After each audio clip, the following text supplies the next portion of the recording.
The Lebanese army has raided the home of a militant near Tripoli. At least 3 people were killed during the raid, including the militant Mohammad Hamzeh, who blew himself up. The operation was carried out in the town of Deir Ammar, northeast of Tripoli. At least 10 people, including several security personnel, were wounded. Lebanese forces have conducted a wave of raids since 2 blasts killed dozens of people in Beirut last month. ISIL has claimed responsibility for the attack.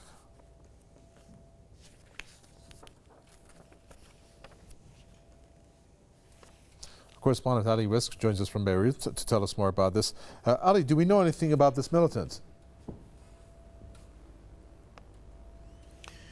Not really, no. I mean, there's nothing rather unique about this militant. Part of the general ISIL trend that we can say, particularly in northern Lebanon. Just to clarify something, I believe that up until now, the 3 people killed appeared to be the suspect himself or the terrorist himself, along with 2 members of his family. So the other 2 killed, besides the terrorist, don't appear to be Lebanese army soldiers or any innocent civilians or any civilians from outside the family. What took place was that this person blew himself up in the apartment home of his sister, leading to the death of himself and 2 other family members, members of his sister's household. Just to clarify, so it does appear that there are no fatalities outside the circle of the family of the particular terrorist, just to make that point clear.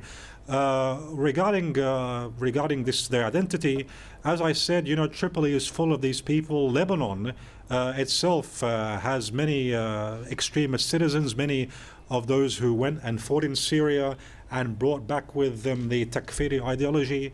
And so I think this is a general example of the blowback of the Syrian conflict, which is taking place just on Lebanon's doorstep.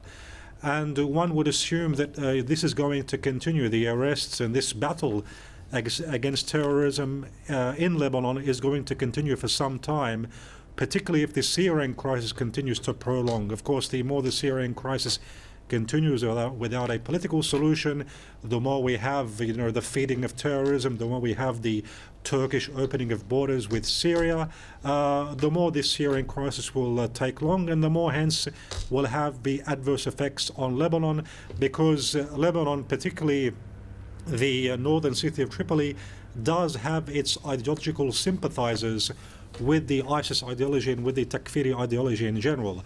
So I think, you know, this is an event which is a natural result of what is taking place in Syria, and I, for one, would expect that we have a lot more to go until this problem is solved.